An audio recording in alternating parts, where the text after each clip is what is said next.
Boa tarde.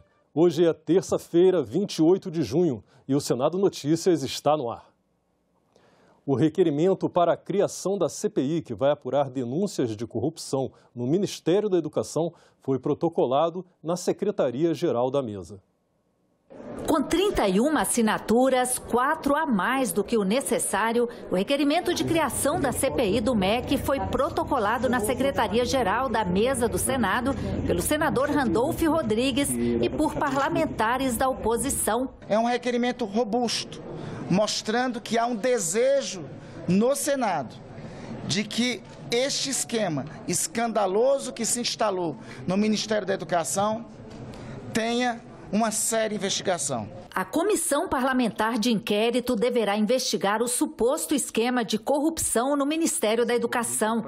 O caso envolveria o ex-ministro da pasta, Milton Ribeiro, que chegou a ser preso pela Polícia Federal na semana passada e liberado no dia seguinte. Ele deixou o cargo no final de março, pressionado por denúncias de favorecimento na liberação de recursos do Fundo Nacional de Desenvolvimento da Educação, o FNDE. De acordo com as denúncias, os pastores evangélicos Gilmar Santos e Arilton Moura, que também foram presos na semana passada, influenciavam na destinação dos recursos do fundo, inclusive com pedidos de propina que foram confirmados por vários prefeitos. Em áudios divulgados nesse período pela imprensa, o ex-ministro Milton Ribeiro disse priorizar municípios administrados por prefeitos vinculados aos pastores, a pedido do presidente Jair Bolsonaro. Como é do conhecimento de todos vocês, a investigação em curso, conduzida pela Polícia Federal, pelo delegado Bruno Calandrini, pelo Ministério Público Federal, está sob forte intervenção e forte ameaça.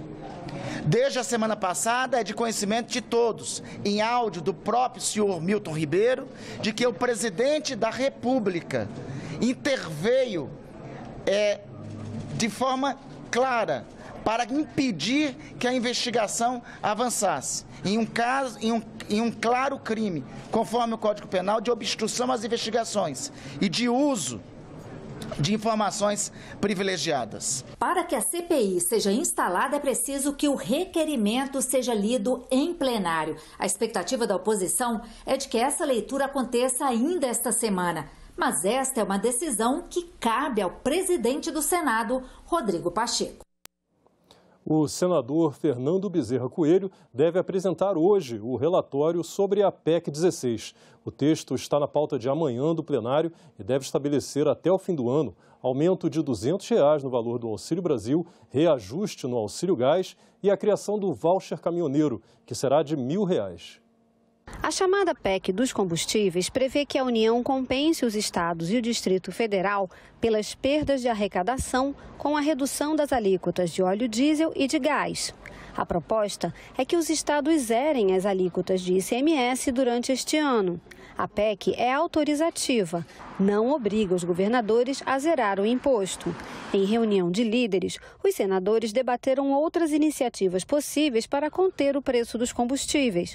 Auxílios que seriam pagos com os cerca de 30 bilhões de reais disponibilizados pelo governo para compensar os estados pela redução do ICMS. As medidas estão em discussão e devem entrar no relatório do Senado.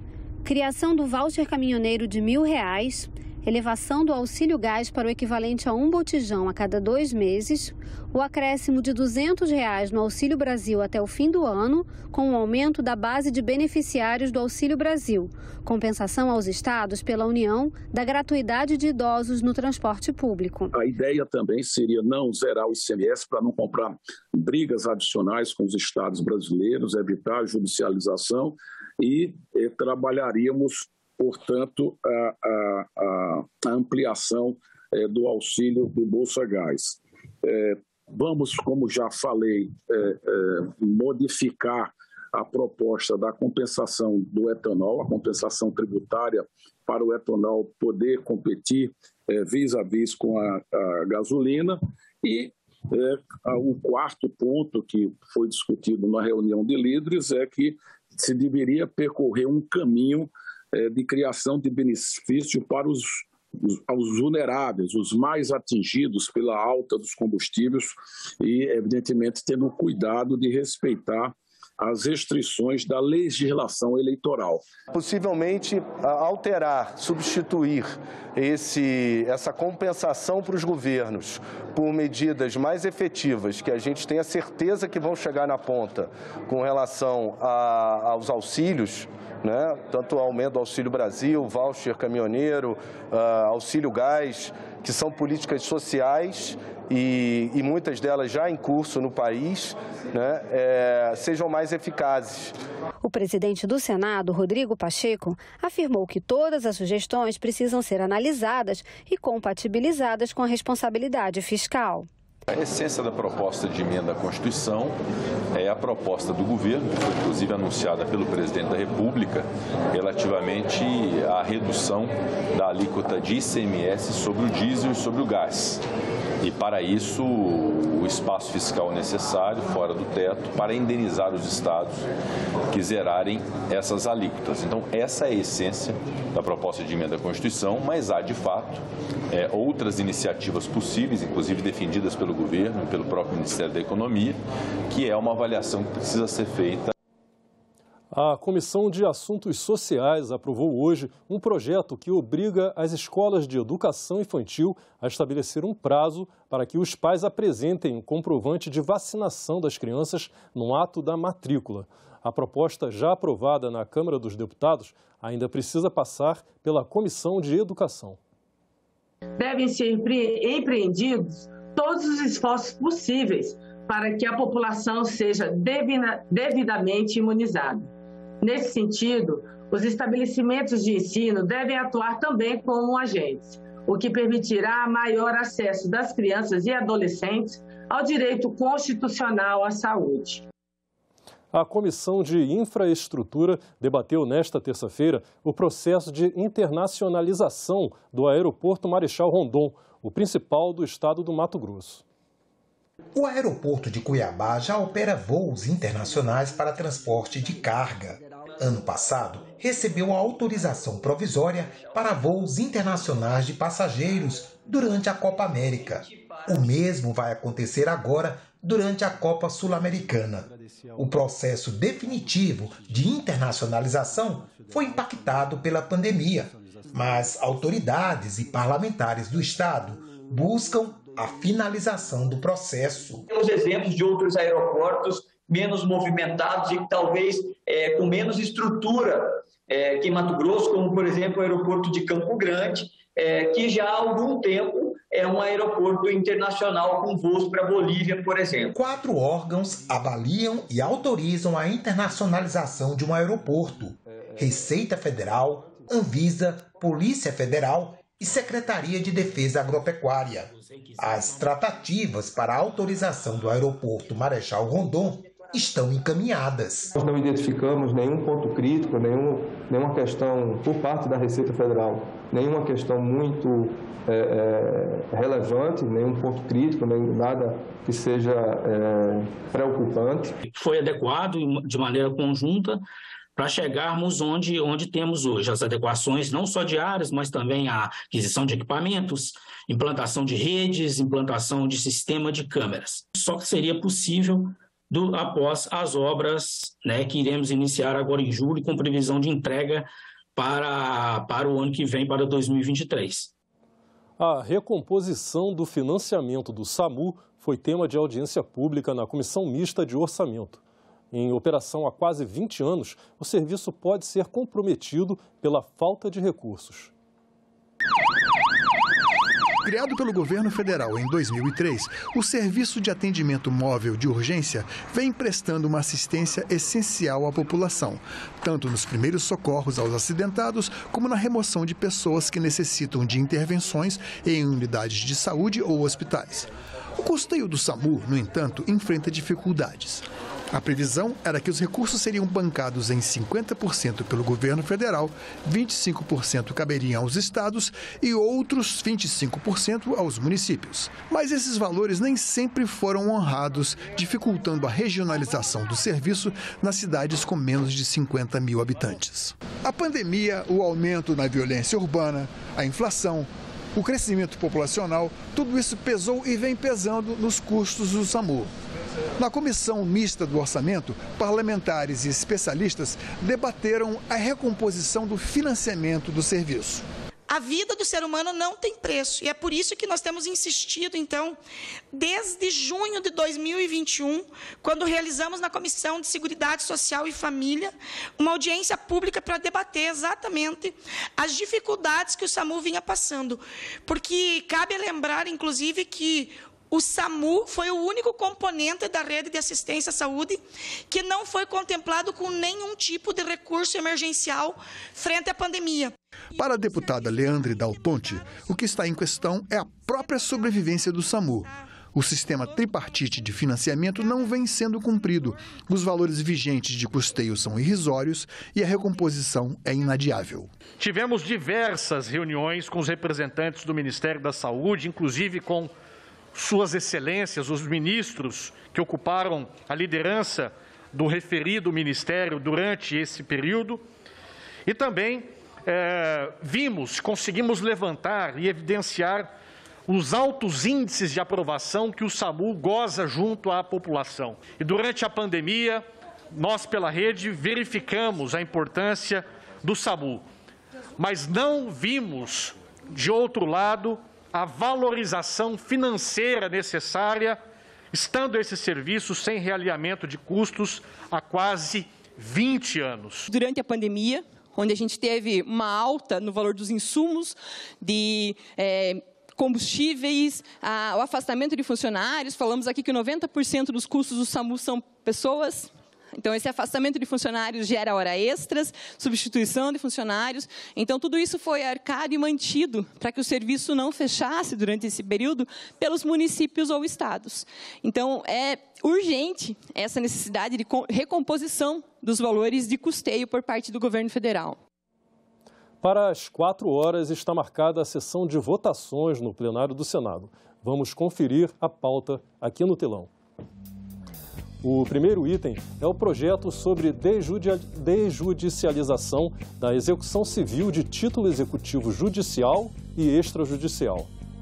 Outro projeto permite a inclusão de instituições públicas prestadoras de serviço de assistência social e extensão rural no Programa Nacional de Acesso ao Ensino Técnico e Emprego, o PRONATEC. E também pode ser votada a criação da Semana Nacional da Conscientização sobre TDAH, o transtorno do déficit de atenção com hiperatividade. A Comissão de Educação fez ontem a primeira de 6 audiências públicas que vão debater o homeschooling, que é a oferta domiciliar da educação básica no Brasil. Especialistas divergiram sobre o assunto. O chamado homeschooling está previsto em projeto já aprovado pela Câmara dos Deputados e em tramitação agora no Senado. A proposta altera a Lei de Diretrizes e Bases da Educação e o Estatuto da Criança e do Adolescente.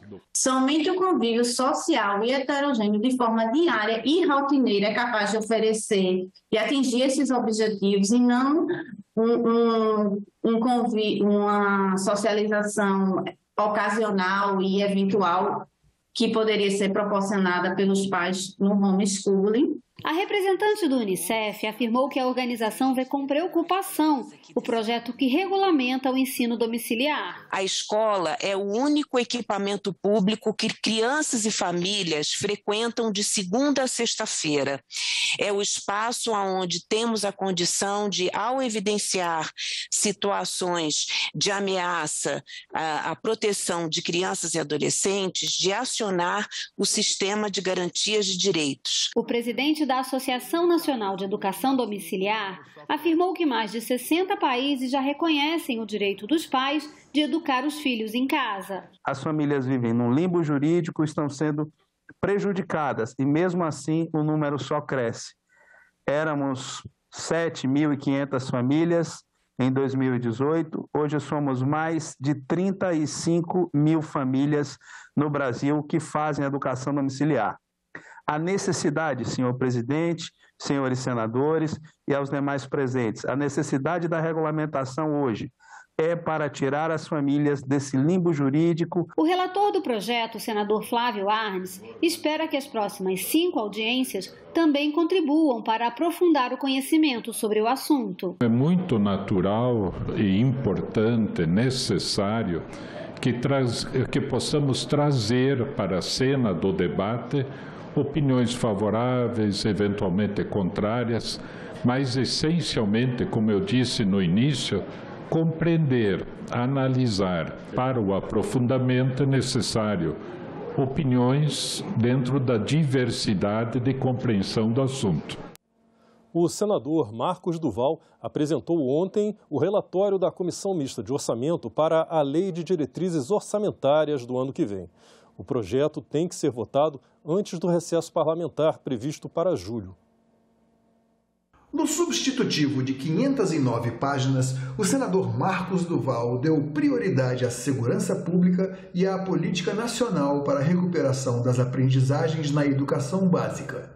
O documento torna impositivas as emendas de relator geral do orçamento e prevê que o Executivo encaminhe projeto de lei estabelecendo uma reserva para atender essas emendas. Estão previstos recursos para reajustes dos servidores da segurança e abertura de novos concursos públicos nas carreiras. O relatório do senador Marcos Duval garante a transparência na identificação dos destinatários das emendas de relator. Ficamos por aqui. Você pode rever as reportagens desta edição na nossa página na internet, senado.leg.br/tv. E para finalizar essa edição, a gente exibe um vídeo especial sobre o primeiro dia de atividades do programa Jovem Senador, que ocorre nesta semana aqui no Senado com 27 estudantes de escolas públicas de ensino médio de todo o país. Muito obrigado pela sua companhia e continue sintonizado aqui na TV Senado.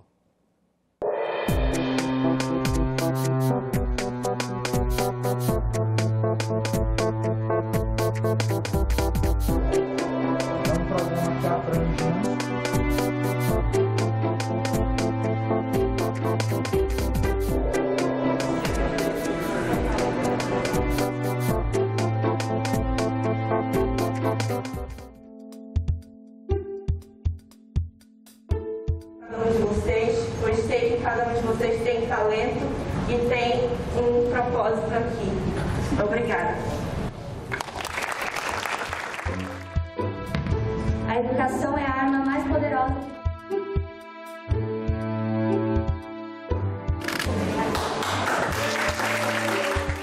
Participar do programa Jovem Senador é uma experiência muito marcante, recebido por toda essa equipe que trabalha tão empenhado para demonstrar o quão importante é a participação do jovem dentro do poder legislativo e dentro da política brasileira.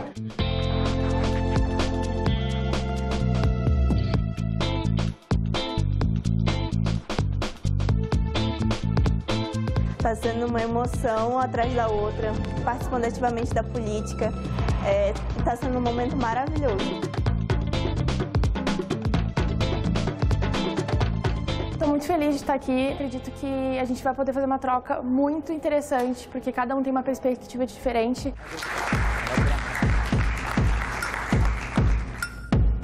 Exercer a cidadania no Brasil.